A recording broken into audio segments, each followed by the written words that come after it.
Et pour terminer aujourd'hui, un petit article de Dardar, donc un article provenant de l'autre côté de la frontière belge, hein, en Flandre, mais que je trouve extrêmement intéressant, une réflexion que je me pose depuis hyper longtemps.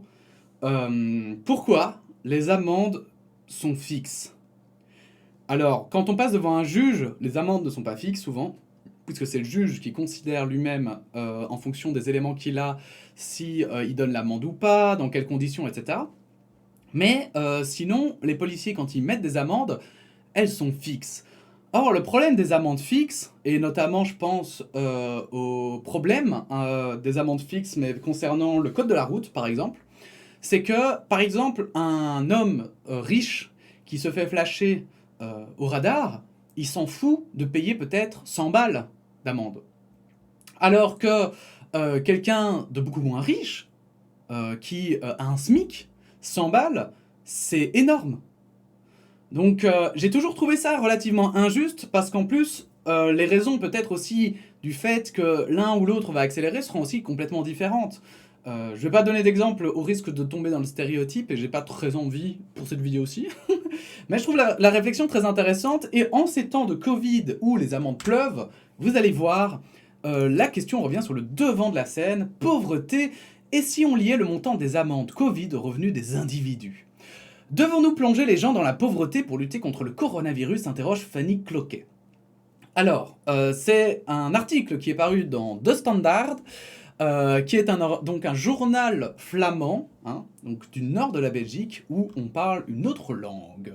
J'investis dans la force, et qui est traduit ici en français par Geneviève Bernard. Voilà. J'investis dans la force des personnes socialement vulnérables et construis avec elles une politique plus sociale. J'accompagne par exemple une jeune famille dans le cadre du projet de rénovation gantois Gent Knapt Op. C'est Gant Lève-toi, je crois. La famille bénéficie d'un budget, d'un accompagnement pour l'installation de double vitrage dans son appartement. Nous rénovons les installations électriques et sanitaires pour répondre aux normes de qualité actuelles. Les bénéficiaires remboursent le montant de la rénovation lorsque l'habitation change de propriétaire. Ils peuvent ainsi jouir d'un logement sûr et de qualité à l'efficacité énergétique plus que doublée. Me fondant sur la relation de confiance établie avec la famille, je fais le lien avec les services existants qui lui fournissent une aide en matière d'éducation, de soins de santé et d'orientation professionnelle.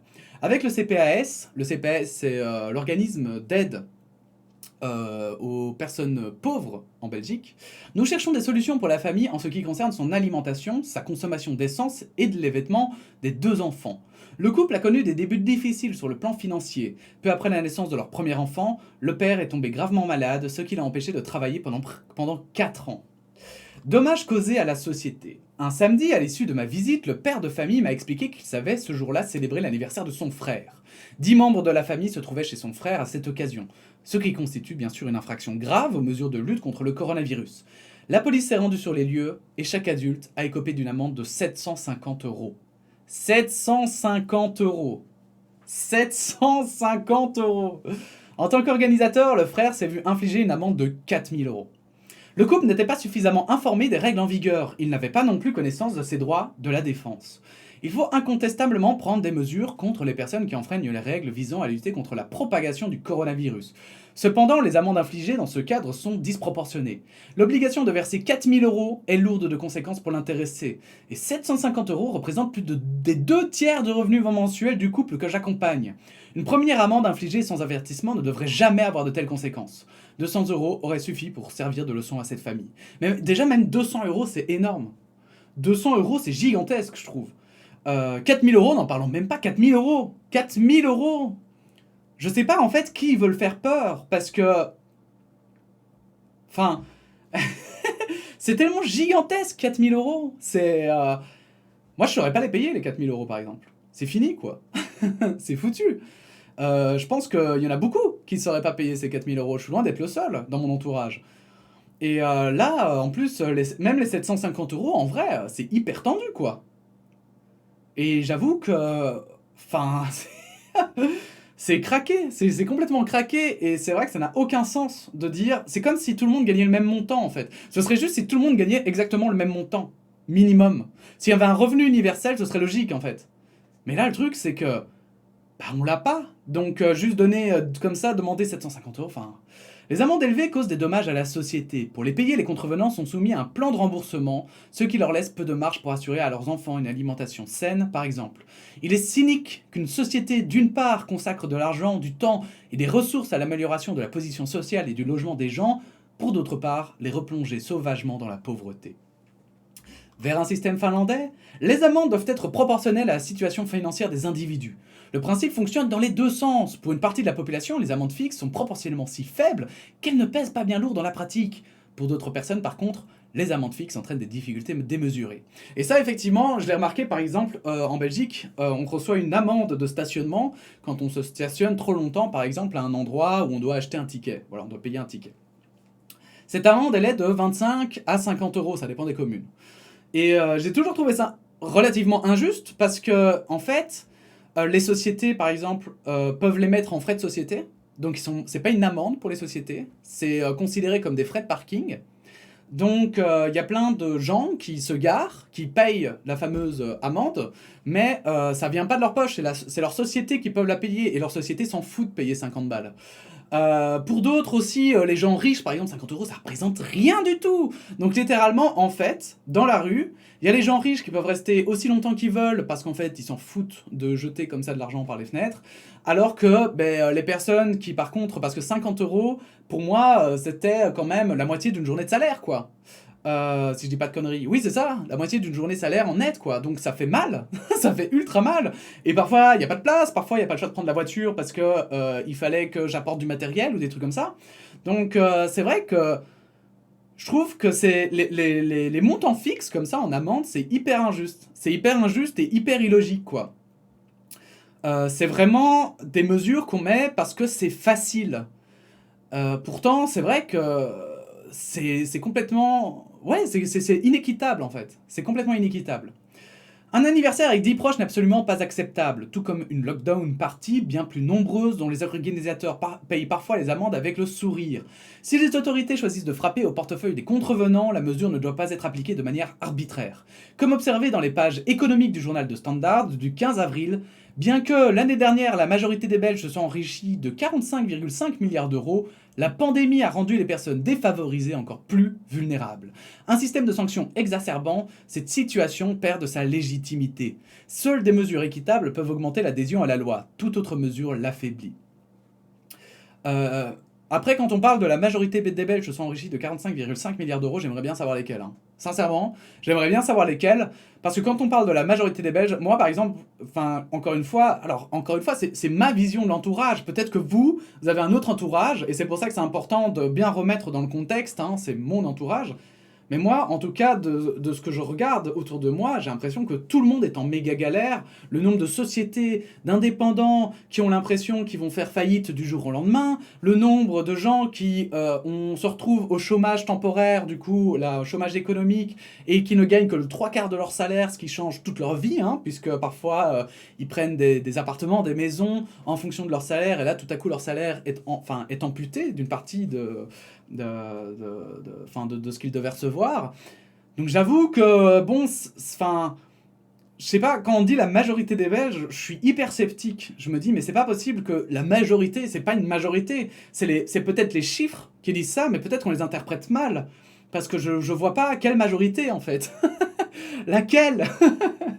Dans de nombreux pays européens, les amendes sont liées aux revenus. Des pays comme l'Allemagne, la Suisse, le Danemark, la Suède et la Finlande appliquent le système des jours-amendes. Tout contrevenant est passible d'une amende dont seul le montant varie. La Belgique prend volontiers comme modèle les pays scandinaves. Il est grand temps qu'elle fasse un pas en avant à cet égard également. Et en effet, la Belgique, notamment la suédoise, hein, chaque gouvernement en Belgique porte un nom en fonction des couleurs qui la représentent. Et là, par exemple, pourquoi c'était la suédoise? Parce que si je me trompe pas, le drapeau suédois, il est bleu et jaune. Et donc, du coup, comme les formations, leurs couleurs étaient jaune et bleu, eh bien, on l'avait appelée la suédoise. Et en effet, C'est pour ça qu'il parle de, de prendre en modèle les pays scandinaves, c'est que souvent, pour justifier des décisions restrictives, pardon, il prenait en modèle les pays scandinaves, mais seulement quand ça les arrangeait un petit peu. Hein. Voilà, ils vont pas non plus. Voilà, au niveau enfin voilà, c'est un gouvernement assez à droite, donc tout ce qui était social, je peux vous dire qu'ils prenaient pas chez les pays scandinaves. Hein. Ça n'allait pas. Par contre, tout ce qui était mesures restrictives économiques, ça, il n'y avait pas de souci. Et donc, effectivement, c'est pour ça que là, elle fait une petite pique hein, pour souligner le fait que, bon, bah, quitte à copier les pays scandinaves, autant les copier jusqu'au bout, pas seulement sur ce qui nous arrange, mais sur d'autres mesures aussi qui ne sont peut-être en dehors de nos idées. Et voilà. Bon, je trouvais cet article hyper intéressant parce que je trouve que cette réflexion doit avoir lieu, que ce soit en Belgique, que ce soit en France. Ça devrait, en fait... C'est complètement illogique que pour le moment ça tienne comme ça. Et pour moi, c'est un peu aussi... ça rentre aussi dans le débat justement quand on dit que Sarkozy a que 1 an de prison ferme et qu'il va aller en appel, qu'il va devenir donc du coup peut-être cette année de prison du sursis, ou pire hein, du coup puisque ça a été renvoyé en appel aussi par les procureurs, enfin bon je sais plus qui exactement. Mais des gens qui ont le pouvoir de pouvoir aggraver la peine de Sarkozy. Mais effectivement, c'est cette espèce de disparité qu'il y a entre les gens riches et les gens pauvres qui est extrêmement complexe, puisque là, pour le moment, les gens riches, l'impunité vient aussi du fait que, bah voilà, eux payaient 4000 balles, alors qu'ils font une soirée mondaine, par exemple. Si t'es millionnaire, tu t'en fous, quoi. Enfin, je veux dire, je sais pas si vous vous imaginez, mais t'es millionnaire, t'as 1 million d'euros, 4000 balles, après il te reste encore quand même 999 000, enfin non, 996 000 euros, justement. Donc les 4000 balles, tu t'en fous, quoi. C'est bon, ça passe. Alors si t'es milliardaire, j'en parle même pas. Mais voilà, c'est vrai que c'est une réflexion qui doit avoir lieu parce qu'un millionnaire, peut-être que plutôt que payer 4000 euros, il devrait peut-être en payer 25 000. Comme ça, lui, vraiment, il le sent passer, quoi. C'est pas juste le petit plaisir. Et encore une fois, quelqu'un qui a un salaire aussi... bon, 4000 euros, c'est énorme. Mais voilà, s'il participe à une soirée et qu'il a un salaire de 4000 euros net, 750 euros pour lui, bon, bah voilà, ça fait chier un mois, mais après, c'est parti, quoi. Euh, alors que si, par exemple, on lui disait, proportionnellement, hein, eux, c'est le 2 tiers de leur salaire, si on leur disait, c'est 3000 euros, les gars, s'ils doivent vivre un mois avec 1000 balles net, ce serait déjà plus chaud. Donc voilà, je trouvais vraiment qu'il fallait parler de cet article. Donc n'hésitez pas à vous aussi donner votre opinion en commentaire. N'hésitez pas à liker, à partager cette vidéo si vous la trouvez intéressante. Et puis sinon, on se dit à bientôt pour de nouvelles actus. Voilà, la bise.